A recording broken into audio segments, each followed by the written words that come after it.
Welcome to Sunday Sessions, Volume 2, Black History Moment featuring Sailor Art Thomas. Sailor Art Thomas, better known as Arthur Thomas, was born January 30th, 1924. He was an American merchant mariner, bodybuilder, and well-known professional wrestler. He died unfortunately on March 20th in 2003 at the age of 79 of cancer. Debuting in 1943, Thomas was spotted after he was touring with a bodybuilding troupe around the United States by promoter Jimmy Dimitrov. Thomas would usually be introduced as a plant in the crowd dressed in his Navy gear, and then he would oppose the heel's dishonorable tactics during the match. Standing at 6'5" and 275 pounds, Sailor Art Thomas was a gentle giant who parlayed his strongman act into main event status throughout US and Canada and Japan. We thank Sailor Art Thomas for his contributions to professional wrestling. Welcome, welcome, welcome, everyone. Sunday Sessions is back. I'm your girl, the Joshi Queen Supreme, RoniBigBangNicole, and thank you for being here for Volume 2 of Sunday Sessions. Sunday Sessions are conversations that revolve around Black wrestlers and our experience, because unlike our white counterparts, we have some layered concepts we have to deal with in addition to everything that goes into being a professional wrestler. These conversations are meant to highlight our experiences, to educate others about what we go through, and to give everyone kind of a fishbowl into the lives of professional wrestlers and what it's like to be us in one of the most beautiful, beautiful arts in the entire world. As I said, I'm RoniBigBangNicole. I am joined today by the Rev, Ron Hunt, and the King of Tea, Theo Ivory. Thank you guys so much for joining me. Thank you for being here. Ron is actually my vet, so I'm very honored to be joined by him. And Theo and I, we have had limited actual locker room interaction, but one of my best and closest friends. I love you so much. Thank you again for being here. And always big shout out to Michael Sorg, Sorgatron Media. Make sure you're following my YouTube page and make sure you're following indiewrestling.us so that you don't miss an episode. And I want to throw it to you guys because it's not The Office like Dunder Mifflin, but we're going to talk about The Office in terms of wrestling. We have all had to deal with it. That's where the business gets done. As Black wrestlers, our experience is oftentimes, a lot different. How we're booked into storylines, the angles we get put in, how much our pay is, the negotiation process itself when it comes to bookings, the consideration sometimes where some wrestlers will get trans or a hotel and you request the same thing because you're coming from a far distance and for some reason you're denied that. So all of those things go into the experience of dealing with The Office. So Theo, I'm going to throw it to you because you're a little bit newer in the biz. What has your experience been like thus far in dealing with The Office, especially where you are, and trying to navigate those waters as a wrestler of color in a changing climate all the time? Great question. I'm going to be very honest because I feel like if you're in a position of privilege, you have to acknowledge that. My privilege is I'm a lot older than most people are when they start out. I'm in my 30s. So I came into this already with a professional background. I've been in corporate America since I was 20. So I kind of already knew the game. So when I came in, I knew how to maneuver in certain avenues, certain spaces. I knew what to say and what not to say if I wanted to get my point across.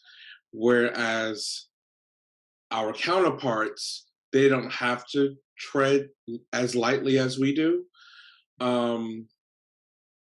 So I would say my experience thus far outwardly has been good. But when certain things don't happen, then I have to ask the question, like, is it because I'm Black? Or like, why am I not getting the same consideration or things like that? So that's the part that sucks for me because I came in with a certain level of wisdom. I just know so much is done behind your back. So yes. I think a lot of stuff has been done behind my back, and they won't say it to me because I'm not a confrontational person, but I also don't take bullshit. Right. And I think people can see that from me. They're like, this is not a guy I'm going to be able to bullshit. So I'm just going to ignore him.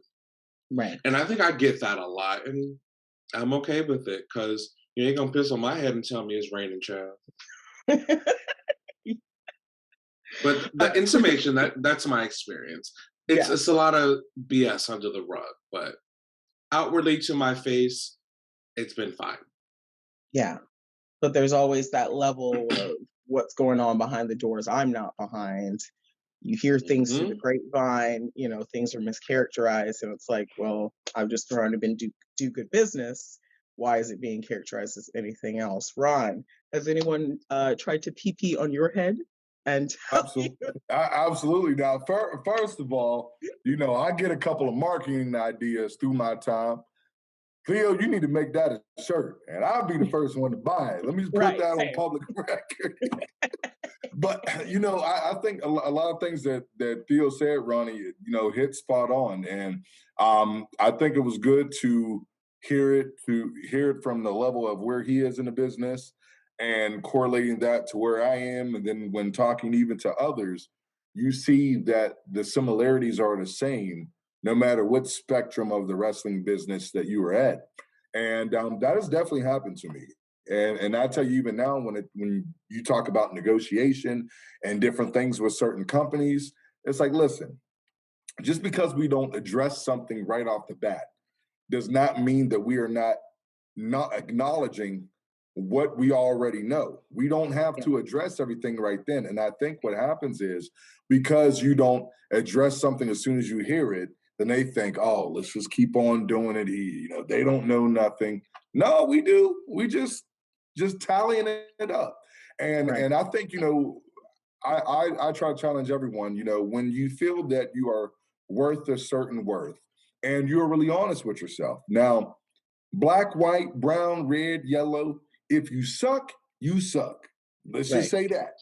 But however, if you are solid and you are good, you are great, and there's a track record of you working with certain caliber people and the same compliments are coming, it's not BS, it's not anyone blowing any smoke. Take that and know what your worth is and stick to what you feel your price connected to your worth is. And I think a lot of times what happens is we get it from, you know, our white counterparts of, you know, oh, that, you know, that's a great guy. You know, he's real serious about this business. I want to do something with it. But however, if you look at the track record of it, when people of color predominantly address something and can't address it the same exact way, rather they say it to your face or you hear it 9 times out of 10 through another source, that's a problem. That's a problem, child. Oh, you know, now you're the person with an attitude. You're the person that can't work well with others. All because you are not wanting equality, you're just wanting equity. And I think a lot of times what happens is it can intimidate you if you're not careful because you don't want to be the problem child. So you want to downgrade yourself so that people are not seeing you as an intimidation factor. And really, no, you're eye to eye, if not a little bit further. But because you don't want to be known as the problem child, now you're willing to drop to a certain level, take a certain pay that's not even helping you break even. Also, people don't talk about you. Or just like you said, Ronnie, where you're seeing people that you know booking rate by itself is higher than yours, and they're getting trans, and they're getting hotel, and sometimes they're getting food on top of that. Per diem, right. Yes. I have never seen a United States per diem. I'll tell you that. Okay. Overseas, they're throwing it at you. You know? Right? Yeah. But you see it. So I think, you know, what you said, Ronnie, and what you said, Theo, it's spot on. And it's something that we've been seeing for years. You know, I do see in certain standpoints that it has got better, but that honestly goes by company, and organization by organization basis. And a lot of times what I try to tell my brothers and my sisters, and this goes for our whole unit with Shane Taylor Promotions is, listen, if you are a leader, stick to your grounds. Don't worry about everything else.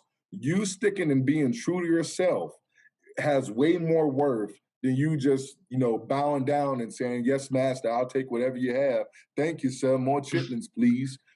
That's true. Stick to being the king, stick to being the queen, stick to your grounds. And if it's right, speak out on that and stand your ground and understand that it's going to pay off in the long run for you.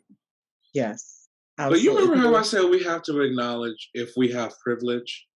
Yeah, we listen. We also have to acknowledge that not everyone is in a place to do that. That's true. I mean, that's a whole nother conversation for a whole nother sessions. But it's very important to acknowledge that, like me, I'm single, I have cats. I can speak up. But a person who has a wife, I'll say like, I mean, I even say a man, a person who has a spouse, children, right, a mortgage, they don't have that flexibility to speak up because their damages are real. Yeah. For me, I'm like, well, shit, I'll sleep on somebody's couch and my cat can come with me.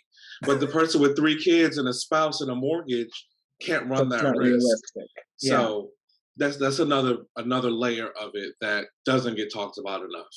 I do think that also is a layer that should just be skimmed off the top for everyone, because no one should feel fear for speaking out against something that has been done to them that's wrong, that's unfair, that's unreasonable.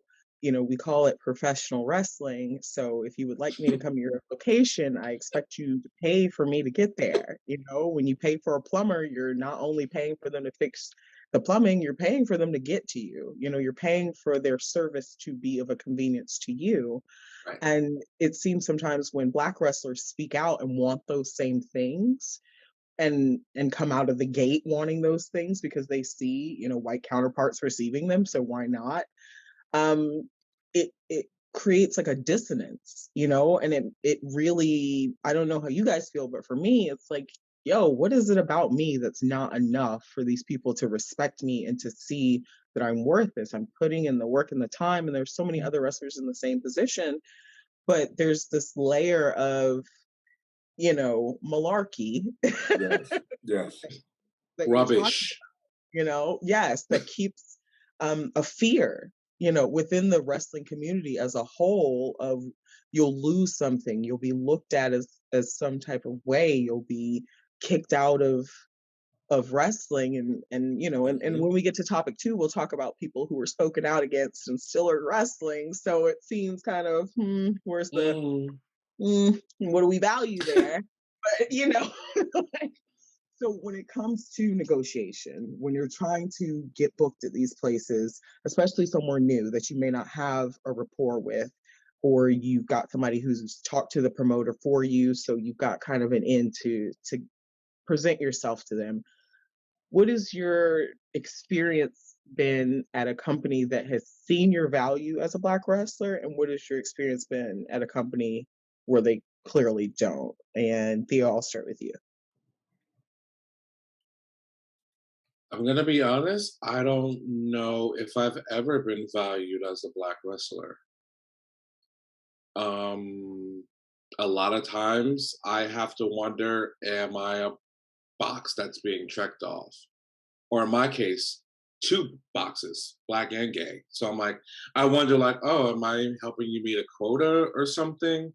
And again, that's because I don't know if people have been bullshitting me, because I expect a promoter to say, your match was good, you did what I asked, or it was, I wish you had done this differently. But when I always get the feedback of, I was really entertained, you did what I asked for, I'd love to work with you again, and then I get nothing but radio silence, it's like, oh, did you find another colored to step in my box? And, so as a Black wrestler, I don't know if I've ever been valued at all. I also want to acknowledge I'm only, July will be 3 years. I've been wrestling, so I'm also going to acknowledge that I'm still very new. Unlike a lot of people, I don't have a look. I have a very good character. So if you don't see my work, then you don't get me. So Right. I think that could be something else that I have. Maybe I don't have the look. So if my work isn't like, oh, here's Theo, like maybe you won't even give me a second chance. So it could be that. So there's other factors that I feel I could play into it, but I've honestly always just felt like I've been another body. What about you, Ron? Um, I would say the easiest way to put this is, I always went into it, especially, after I hit over like that 5-year mark. Now just I hit over 10, but you had to learn how to naturally come in the door with a chip on your shoulder, and a lot of times that's the bare minimum that you had to do just to feel like you were getting a fair shake.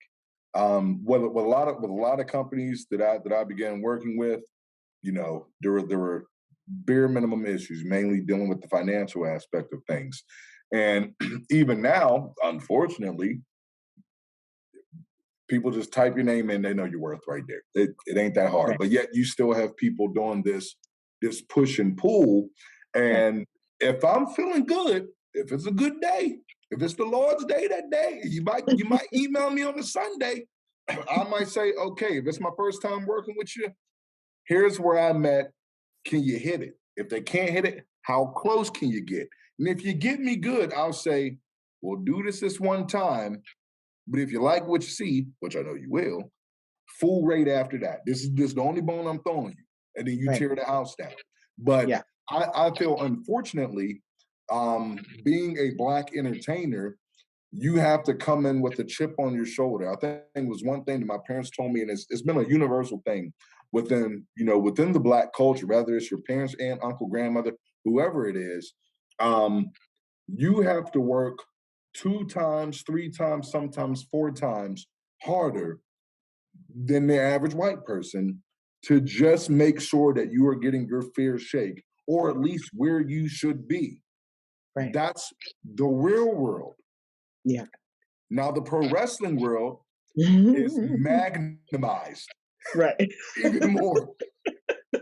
Yeah. So my thing is, I think it took me a little bit to not go from being angry to then using that as a blessing. Because can I say, woe was me? I got to go out here and I got to kill it and this and that and this and that. Can I complain about it? Absolutely. Why you got Johnny Boy main event over here, and he can't get nothing. Right. He's trash. He don't know a headlock from a hammerlock. Yeah, he don't know a head like bruh. But yet you're like, oh well, we'll just give you this and we'll give you 3 minutes. And then so I begin to look at it like this. If you come in with a chip on your shoulder, you have no other way to go but plus 100 if you're coming in 100. And I think in the long run, when you really look at that, if you're coming in at that level every time, you are naturally forced by your environment to be better. Even on your worst day, you'll be better than 3/4 of whatever said roster you were on. So I always looked at it in that mindset. But going back to your question, Ronnie, absolutely. You do see a difference in that. And you always have to adjust accordingly to it just to make sure that you're getting your fair share, especially as a Black entertainer. Yes, I definitely, for me, I literally had to leave the country, which I encourage all of us to do, just to have that experience. Because despite maybe some of the cultural differences, yes, baby, that passport ready to Okay. go. Yeah. Let's go. Yes. Um, Despite maybe the cultural challenges, because I definitely had to educate a lot in Japan about, things that were appropriate to say and not say, and please don't pull my hair and please don't rub my skin. It's not going to come off. Yes, this is brown within. This is real. This is really me. This is really right. I exist. This is my actual skin color. Yes. It's not from a can or a machine. Because people, and where I was, the original dojo was in a place that was just old Japanese people. So they literally had never left Japan or seen a person of color. So their understanding of us was just what they saw on TV, which we know is not ever really characterized well. And so, you know, they see a person of color who just is plopped in the middle of this country, but there was still, once they understood about professional wrestling, that was what elevated me. It was almost as if being a wrestler out of the country supersedes my blackness because it's so much more respected in a way. Whereas here I we was kind gonna of say that I don't want to say it negates your blackness, but they don't look at you as a black wrestler. Now yeah, it's you're just a wrestler because you're yes, speaking their language. yes. And Yeah. it was honestly, I felt more myself overseas than here because I wasn't worried about being black. I just had to worry Yeah, I've about heard that so much. I've heard that from Sahara, Renee Mhm, Michelle. They were like when they were mhm. in Japan, it was just about wrestling. Like, you know, those some you two girl, y'all some bad bitches. But over there, it's like, we don't care that you're pretty. We don't care that you got big tits, bitch. Can you wrestle? Yes. And it is a different dynamic because here the emphasis is so, especially as a woman, is so put on Mhm. what do you look like? How pretty are you? What do your boobs look like? What does your butt look like? Can you do all the cute moves that look good for the camera? Are you Whereas, okay with extensions? right, like, and I mean, obviously, but Well, let me okay, not do that before they start talking about me online, but I'm with listen. you. I don't 27 or longer, baby. Okay. I need 27 or longer. Like they weren't worried about that. No one paid attention to me until after my first match where I got the snot beat out of me and I got back up and gave it. And then and Mm. it was okay. So you don't think you're just cute. You don't think you just deserve to be here. Like you really want to be here. You understand our Mhm. art, and that's where the change came, you know, whereas here sometimes walking into locker rooms it's like no matter how much you love the art you're Mhm. still negating those racial layers and the political layers in the office. And are you, in my experience guys, I'm extroverted 2 weeks out of the month, okay, so that's all I Two gotta She say. said days for she me. said 2 weeks. 2 weeks. But I two give weeks y'all a good 2 days. That's it. Leave me alone. But back when I came in, a big part of networking was if you're going out drinking after shows. Yeah. And so when you're trying to break in, that's how you broke in, was if you came and helped set up the ring and then watched the show, helped out with the show, and then afterwards you followed everybody to wherever they were going and then you went and cut loose and whatever. But for me, I wasn't raised like to party in business.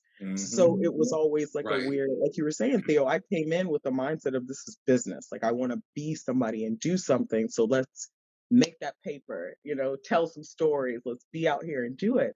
So have you guys like encountered those situations where it's been like, you know, that this is what they want you to do, but you're just like, it's no.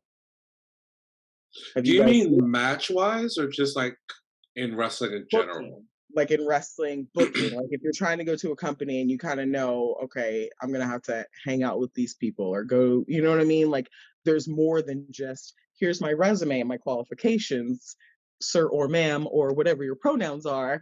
Mhm. I would like a job, please. May I have some more? Please, can I have some more? Have you guys like been in a situation where you kind of read it and it's like, man, Ron, I'll throw it to you. Yeah, I would say and honestly, I will tell you that still happens today. And you know, I think now you don't really get it mainly from the people in the office, but when you can kind of read a room, then you understand. And it's one of those things to where a lot of these companies, you know, a lot of these companies don't want to do business. They don't want to do business with businessmen, but they just want to do business with clicks. And the thing is, like, listen, clicks don't pay the bills, bruh. Like, Right. listen, I can fist bump you and dap you up every day, but if we ain't talking business, no bills are getting paid, no families getting fed. And you know, a lot of times, you know, they try to guilt trip you into it all. Well, you know, well, I guess he's too good. He's a superstar now. He does this, he does that. No, I'm just treating it like a business. You don't see me if I'm going on a shoot job talking to my boss after, like, hey, after this meeting, man, you know, we trying to hit the club. Like, no, once I clock out, I clock out. When I clock in, it's business. That's that. And you can get the best business during that time of me working. And so I think that is something that still happens even now. But, you know, even to one of the things that like Theo was about to say, just even in regards of, you know, matches and certain things like that, even if you want to go a little bit more focused within that, it's one of those things that even happen, you know, within that, where you get put into a little bit of a box and you know, and you have to look at it at that way. But I still even say, like, even right now, when you go to what you're looking at in regards of reading the layout of the room, reading the layout of the people, it still happens today. And the fact is, you know, do you go about it? Because I think, you know, the thing is, it's almost on like a per situation basis. Sometimes, you know, companies are solid, but they, you know, they want more of like that locker room turns into family, and then, you know, maybe go out after. But then you have those companies that it's just a good brother, good sister click type thing. That's a whole different atmosphere. If we treat them like a family and there's respect there, and there's respect there, yeah, sure, I might grab a bite here if I ain't got to hop on a flight or drive and do something long, double book or something cool. If we treating at that level, not understand that there's a respect there. But as soon as we start getting into this click type thing where you can clearly see it visible even in the locker room, then that's when I don't associate with it at all, because we're not doing good business at that time. It's about a popularity contest. And if you about that, keep your people there. I'm going where the business is going. And people respect that in the long run, whether it's to your face or not. They do respect that in the long run, regardless if they're your enemy or your best friend. That's true. What about you, Theo? I was gonna say, this was, I want to say, fall of 2020. Like after the whole speaking out thing came, we had like a big meeting. It was our locker room plus a few other locker rooms from New York. You know, we were all at the dojo, and they were like, you know, it was like a back and forth thing. And when I gave my piece and I said, you know, the big thing that I noticed here is people don't know what professional means. I said, I love you guys. I was like, but none of y'all niggas my friends. I said, and I'm like, and I said, I don't mean that offensively. What I mean is, I'm a professional wrestler. This is my job. Even though I love to do it, and it's like my heart and soul, I breathe it, it's still my job. I didn't come here to be friends with anyone. I didn't come here to be friends. I didn't come here to find somebody to smash tomorrow. Right. I came here to live my dream and do what I love. So I come to training, and when I'm done with training, I take my black ass home. Because I'm not here for any of that. And I think that could be because we're all, I think, in our 30s, right? Yeah. So I think that's just us in our age and our wisdom, knowing there's just certain things you don't mix. Now, if it becomes organic, and I said this too, I said, now, if it's organic, that's different. Like you and I, Ronnie, just organic. It just happened. Like shit like that, you can't help. Yeah. But I'm not walking in there like, oh my God, can you be my friend, please? Like, I'm not doing that. Please, sir, may I have some friendship? Right. Like, no, I'm not here for that. If it happens, great. And I think what Ron was saying about the clicks, you see that, and I see it all the time. I'm like, and it's normally not us. No. I'm gonna just say that. Yeah. But on the booking side of things, I haven't had any issues to where I was like, what do you want me to do? And I think because I look at the business from a perspective that I wish other people would look at it, specifically WWE. Part of it is entertainment. We're entertaining you. We're actors. We are no different. Like if you're watching USA at 8:30, we're no different than you turn into, I'm about to say UPN and show my age. Yes, the fuckers. Right. Come on, girlfriends, and one-on-one. But it's no different. Right? Come on, spirit. Yeah. But it's no different than you turning to any other channel and you seeing those characters be portrayed by live people. It's just our method of entertainment goes beyond sitting in front of a camera or walking past a green screen. We're doing live entertainment through athleticism.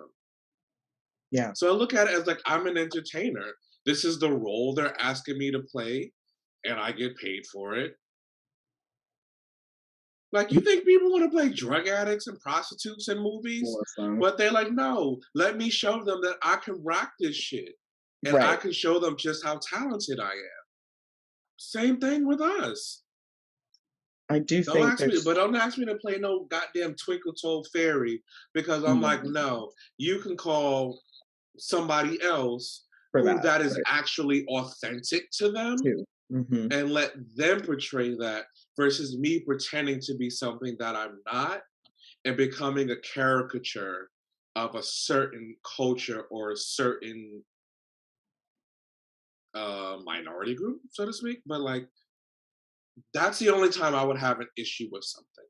But I haven't been put in those positions. So I distinctly remember a place that I will never wrestle for again, where it was, if you didn't go to the promoter's house afterwards and engage in all of his revelry.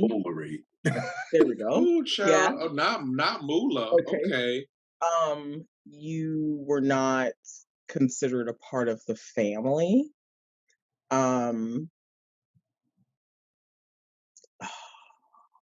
Guys, I'm just gonna say the memoir will have more details.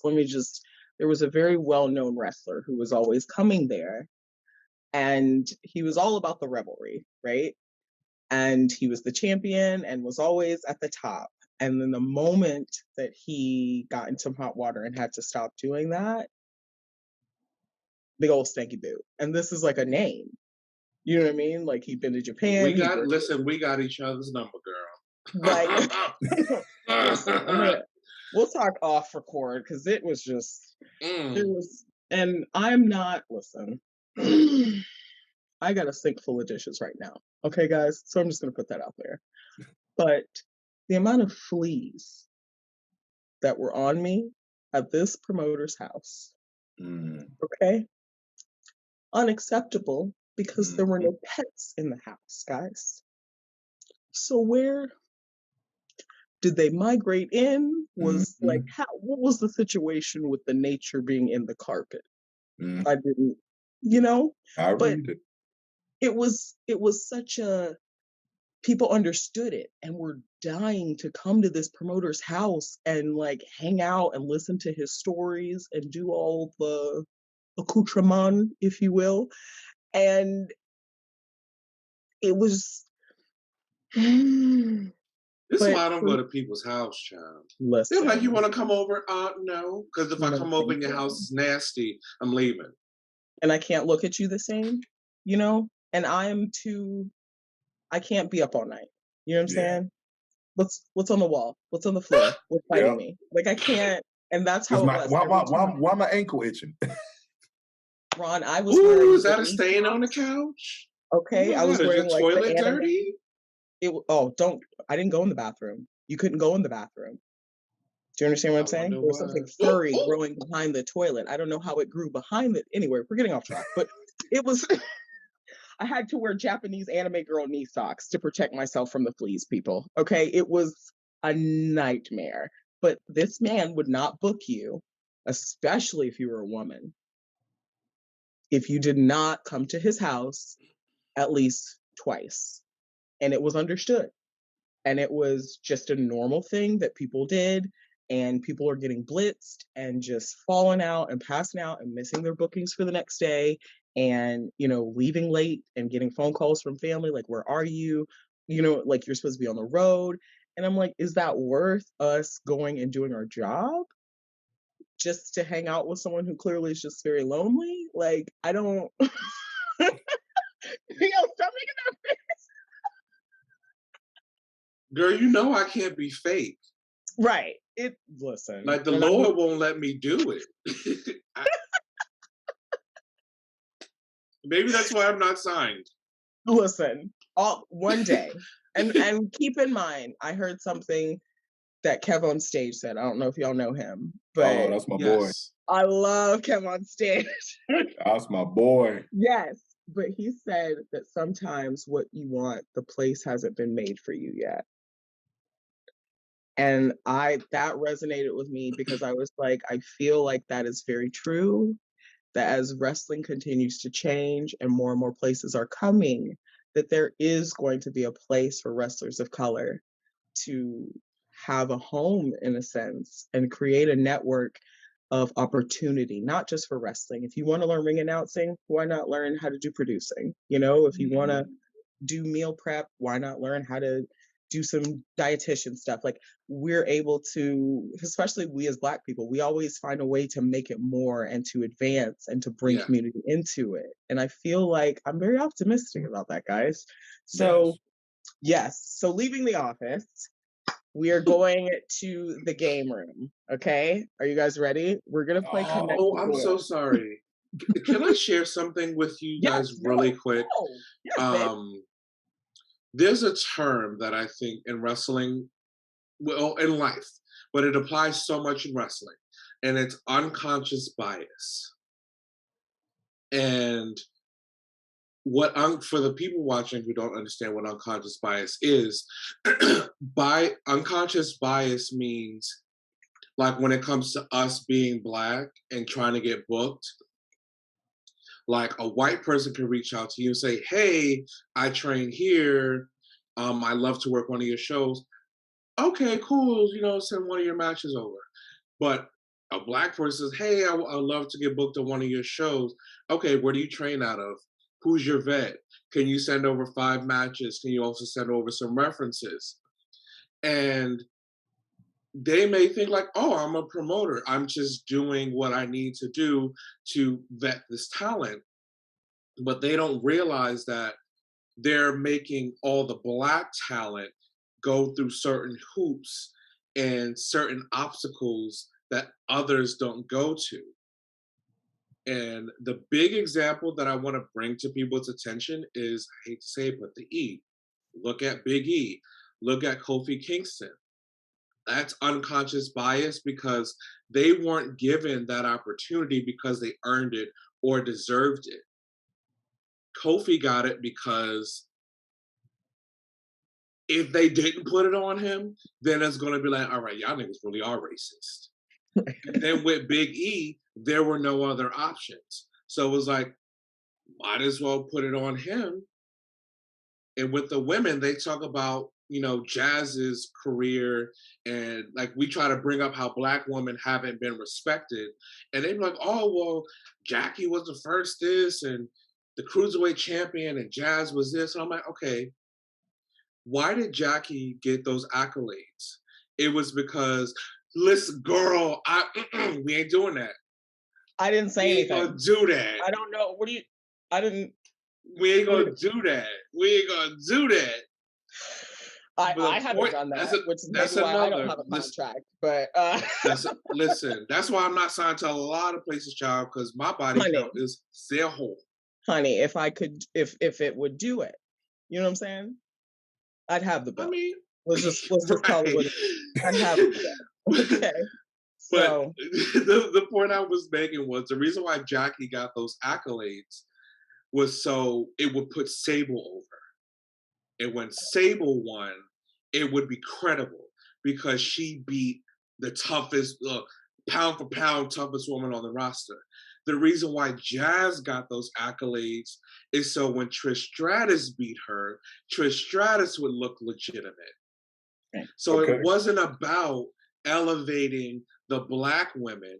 It was about elevating the white woman through the Black woman. So that's the unconscious bias that I speak of, because they think, oh, like Jazz is the first Black woman to go into WrestleMania with the women's title and defend it and walk out with the women's title. That's true, but Jazz's whole title reign was about Trish Stratus. It wasn't about Jazz. Right. Same with the Black people. It was about, all right, let's keep this belt on Kofi until we find something. He never got a rematch. Right. Big E never got a rematch. Drew big ass got 3 matches in a row, child. Yes. So sorry for the rant, but No, that's the not a unconscious bias that exists in this business. So when people try to throw the few Black names that have made it to the top, and it was like, through who? Or Right. who was the end goal? They Right. were just the big stop, but it was a white person at the end of the finish line. Yes. Ron, I see you wanted to jump in. Yeah, I'm gonna say this real quick, but first of all, Bishop, Apostle, Prophet Theo, we gonna raise an offering for you on tonight. Pass the plate. We're gonna pass Wait, hold the on. plate. Let me sit in my chair. Let me sit in my chair. We're gonna Pulpit. pass the plate. You've been talking very expeditiously. I'm sorry. I told y'all I got time today. Right. Spreading the good tea. Yes. Right, yeah, you got the good and stuff. the good word. And the good word. Yeah. One thing that Theo said that I think really resonate, and not only, you know, at the highest tier per se, one of the highest tiers, but pro wrestling as a whole. When I had this conversation with my brothers, what I begin to realize is that there's a trend, and what Theo is saying is correct. And what I begin to realize, not only personally with myself, but with others, and I know that we can all correlate to this. I know, Ronnie, you can more likely correlate this a lot of times, is when you look back at your career or some of these opportunities, what you begin to realize is, being a Black wrestler, you will have so many times that you are good enough to be put in the big picture, but not be the big picture. Sure. You're good enough to be in the main event. Yes, thank you so much. But how many different title matches are you going to give and just have me lose just to make your person look good, when it feels like you have to be the next Dwayne "The Rock" Johnson, the next Stone Cold Steve Austin, the next this, the next that? You got to climb. And then 3-4 years later, when you've been at the same company for 3 to 4 years, then you finally win something big there. Right.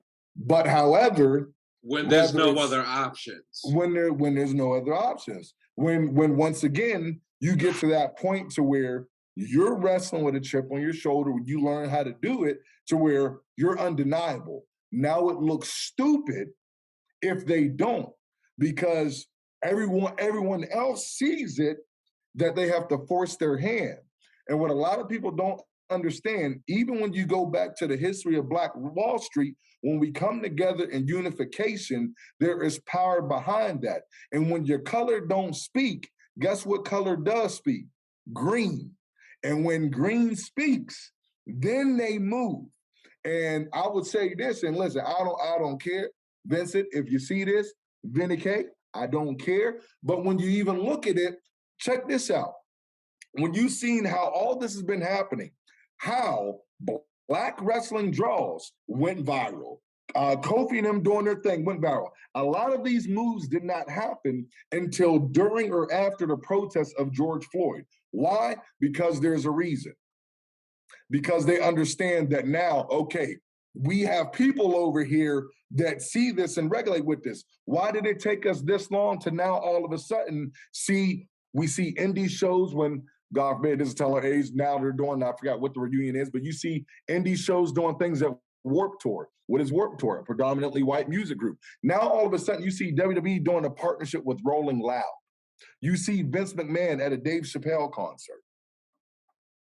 Because no matter what company you are, when your color don't speak, green speaks. So if you keep being you, and once again, backtrack what I said before, acknowledge what your worth is, the fans acknowledge that, and no matter what's happening in the office, the fans are always the boss. You just keep doing you, keep showing up, keep doing what you have been called in this business to do, and green always speaks.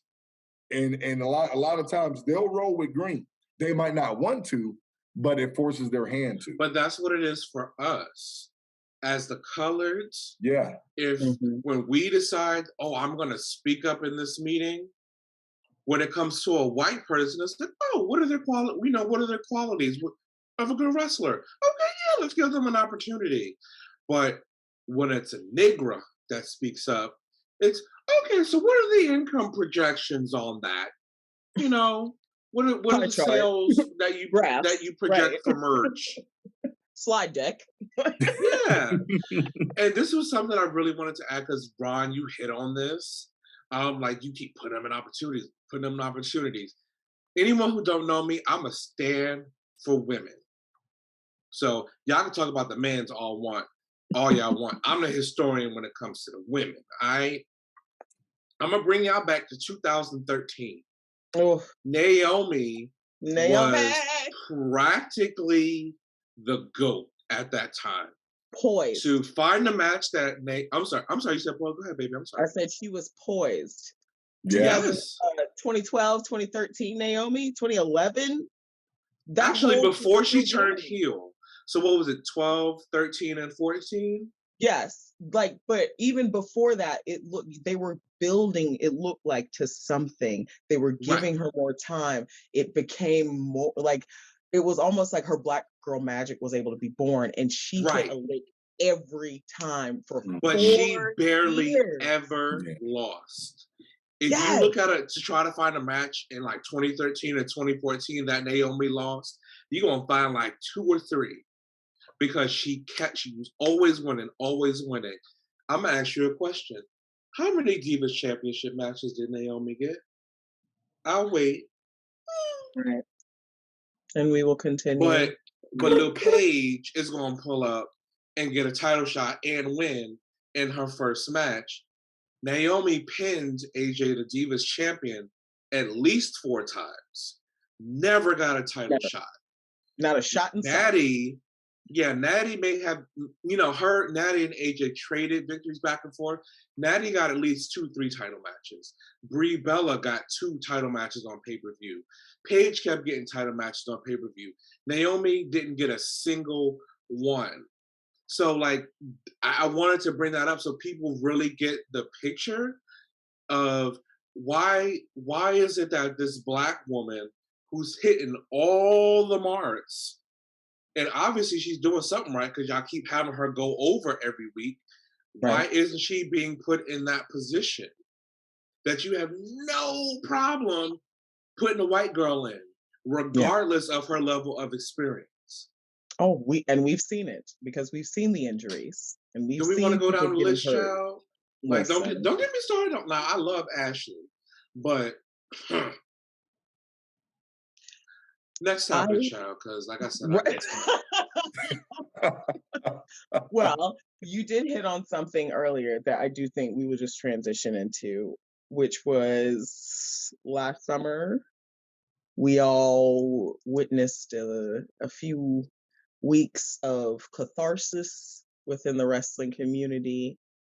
And that was hashtag as speaking out, which piggybacks somewhat off of, I guess, Time's Up in, the broader entertainment community. And there were a lot of people who came forward and they spoke about things that had happened to them. A lot of experiences were very grave and traumatic and highlighted some terrible things that went on in the community. And then there were some experiences that just seemed like maybe a bad date or a poorly chosen relationship, or maybe not acknowledging the circumstances as they were, but only as you wish they were. And again, it was a very mixed bag of scenarios that came out during that time, and we don't in any way want to invalidate the experiences of people who, were victims and experienced abuse, because that's not, in my opinion, what wrestling's about, and that should never come into the sharing and the teaching and the growing of our business. But then you had a smaller movement that came out that was talking about racism in wrestling. And the juxtaposition between the two, between what got more quote unquote airtime in social media, what had a longer span of focus versus what didn't. I think we all know what happened, but it was just very a stark contrast to see that so much focus was given to speaking out. But when there were wrestlers who were, hashtag promoters so racist, Black Wrestlers Matter, bringing these things within the Black wrestling experience to the forefront, it was literally met with, oh, well, The Rock was a champion, Booker T, Kofi. That's it. So, But you see how it's like, wait, 1, 2. Oh, there were 3. There were 3 of you guys. Yeah. yes. So without, diving too deep into the speaking out situation, how did that play out for y'all in real time? Like while that was going on? Because it was like speaking out happened, and then right after that, the whole "hey guys, racism's an issue too" thing happened. So how did that play out for you guys? It sucks for me because there was a very big speaking out story that was happening with someone who's currently signed at the E. I'll tell you about that later, child. But I knew the real story because I was there when the speaker outer got served. So I was actually there. And I'm like, you really gonna sit up here and lie on that man like that? But I ain't dying on no hill for no white man. So I was like, let me mind my business. He got money, he can take care of that.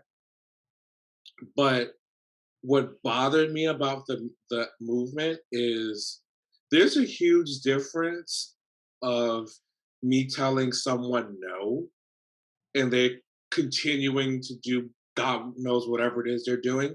There's a huge difference from that versus me continuing to stay in a relationship with someone who ain't shit. And I'm sorry, a lot of these white people get on my nerves because I'm like, are y'all some bitches or y'all some grown folk? Because if somebody's treating you not in a good way, you get your ass up and you walk the fuck out. Like, once you decide to sit there and accept that treatment, you're responsible. But we're not, again, for the people who may want to pick and choose, we're not talking about people whose lives were threatened, their safety was threatened. We're not talking about that. We're talking about the people who are like, oh, he was cheating on me. He was talking about my family would never talk to me again. And I'm like, okay, but bitch, you stayed. You could have made a couple phone calls. You could have prayed. If you do some crystals, you could have did that. Whatever your thing is, you could have taken the steps to better yourself.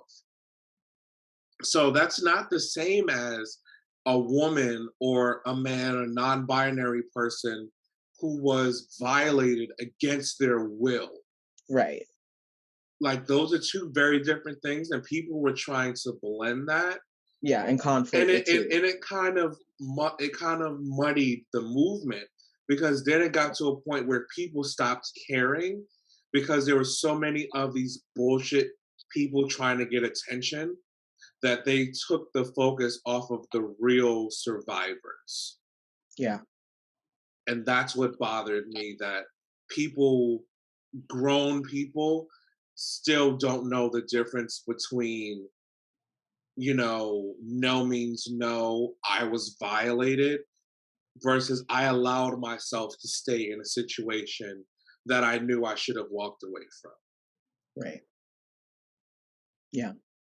Ron, what about you? Did you see any, like, I know Theo covered a lot of the breakdown of speaking out, but what did you see in terms of like speaking out versus, when we spoke up about the things that were going on? I would say, it was definitely a juxtaposition, and from my own personal, from where I was at prior and had someone that was relatively close to that particular situation. That was before I even got to that location, and I was blown away. I'm like, yo. But I would say the big thing that stuck out for me is you had so many supporters from the outside that weren't directly connected with the speaking out movement coming to support the issue and coming to support the victims, which I believe is important if you are a legit victim. On the contrary of that, there were so many supporters that came in general for the overall wrestling speaking out movement that certain wrestlers began to understand the power that was behind having the number of supporters, and they started using the speaking out movement as a business move to elevate their career. And even now there are wrestlers that are capitalizing off of the ignorance of supporters that don't know the difference between a victim and someone that's trying to use the system of the speaking out movement to grow their own business. And that's unfortunate, because you, just like Theo said, you have real victims and you have those that are just looking to capitalize. But the reason that you have people wanting to capitalize is because there was a strong support system. Now let's look at the speaking up on this racism. You don't really see the support.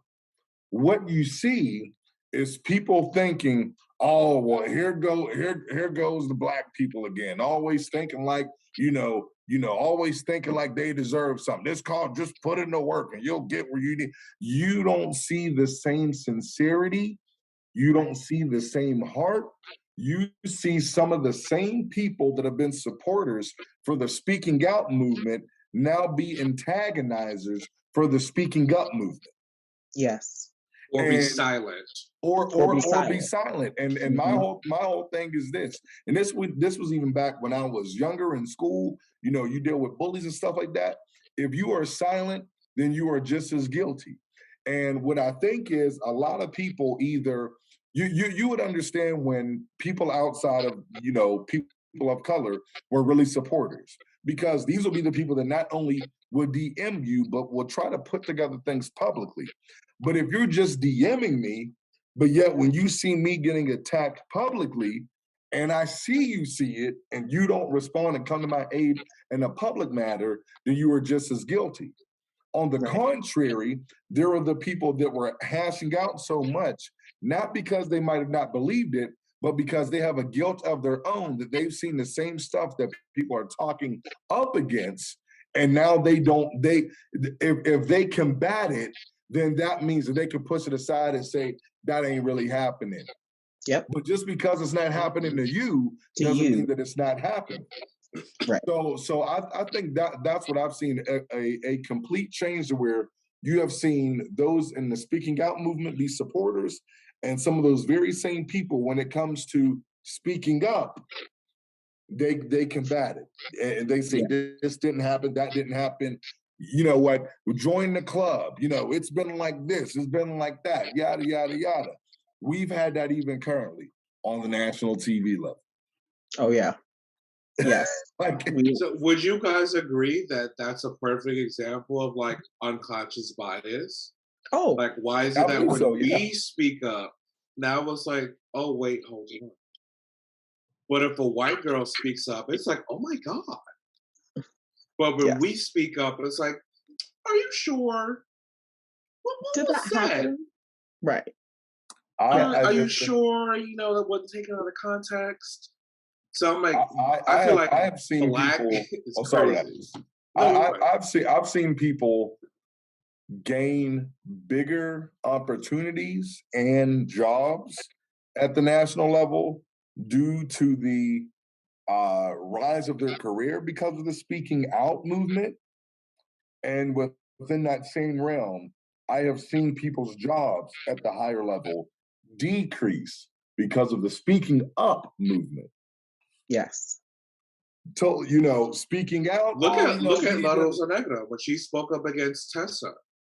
You literally had respectable female wrestlers who were white coming out to defend her. Allison Kay said, no, she is racist. She did call her the N-word. I saw it. Chelsea Green came out and validated it.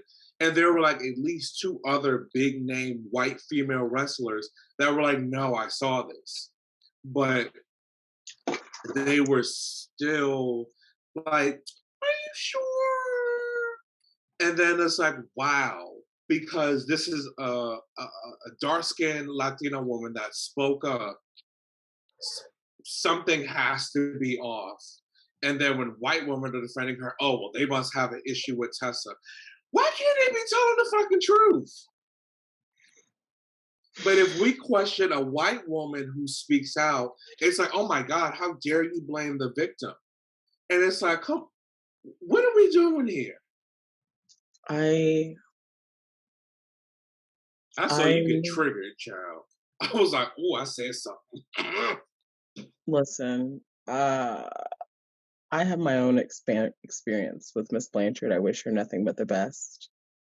But I will say that she has done her fair share of harm in the wrestling community. And we as women, I take that especially hard because we have such a challenging road. Regardless of if we're Black or white, we all face the same misogyny and patriarchy, and it's hard and they won't take us seriously. And we've just within the past 8 to 10 years gotten some sort of semblance of being put on equal playing field. Now we're going for equity, and to have experiences where people don't value that, it is challenging. I will say it does bother me because in that circumstance, when it happened in Japan, Rosa was moved to a different company. Tessa was not. But Rosa was the victim. How? Right.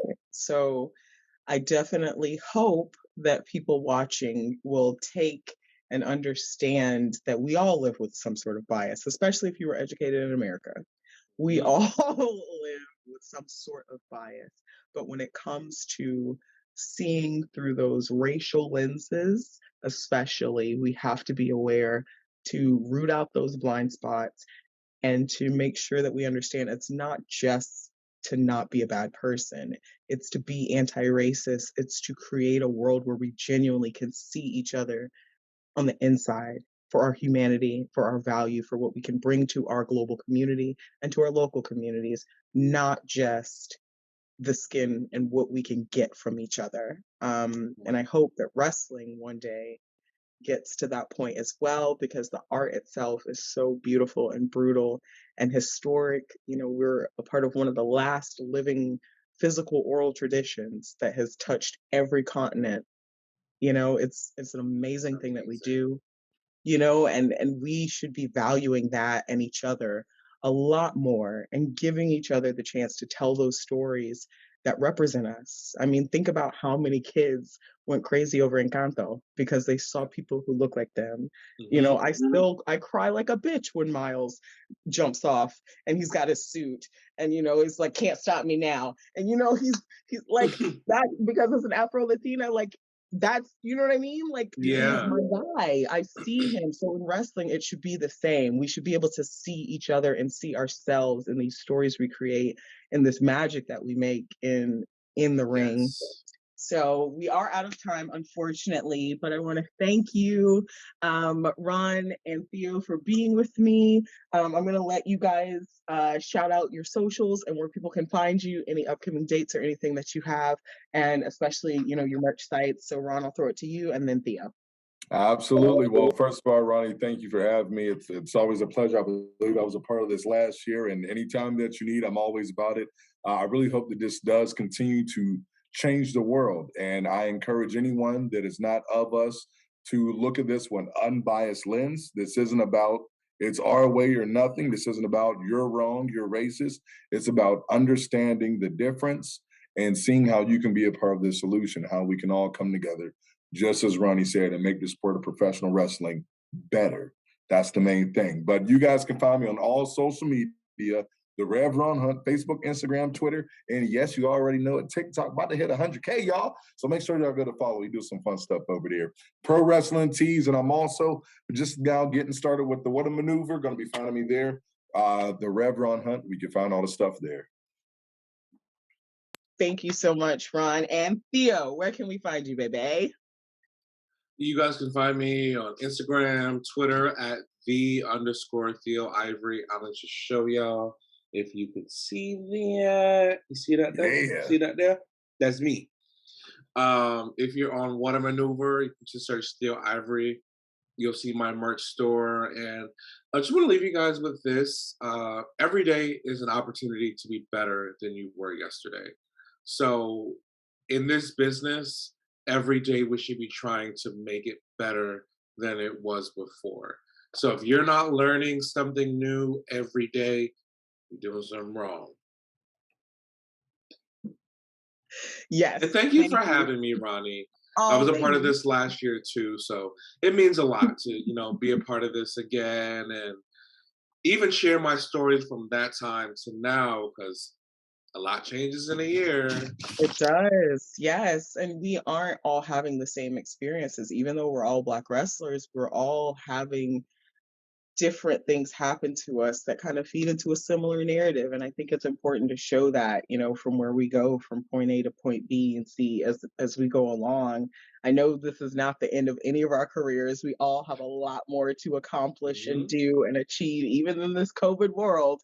We're still out here making moves. So I'm very honored to have you both on. Thank you for engaging in these conversations. Sunday Sessions is meant to do just that, to educate and elevate so that we can understand each other and eventually cross that aisle into a better place, because it's possible. And I know that wrestling may seem just like entertainment, but when you dive into it, it's so much more. We're telling true life stories. We're showing the battle of good and evil. We're really showing that triumph of what we try to do every single day when we're faced with adversity, and how you yourself can be a superstar if you just dig deep enough. Thank you for being with us. Thank you for joining us for Sunday Sessions. Rev Ron, the king of T, Theo Ivory, thank you for being with me. I am the Joshi Queen Supreme, RoniBigBangNicole. Thank you for watching Sunday Sessions. We will see you guys next time.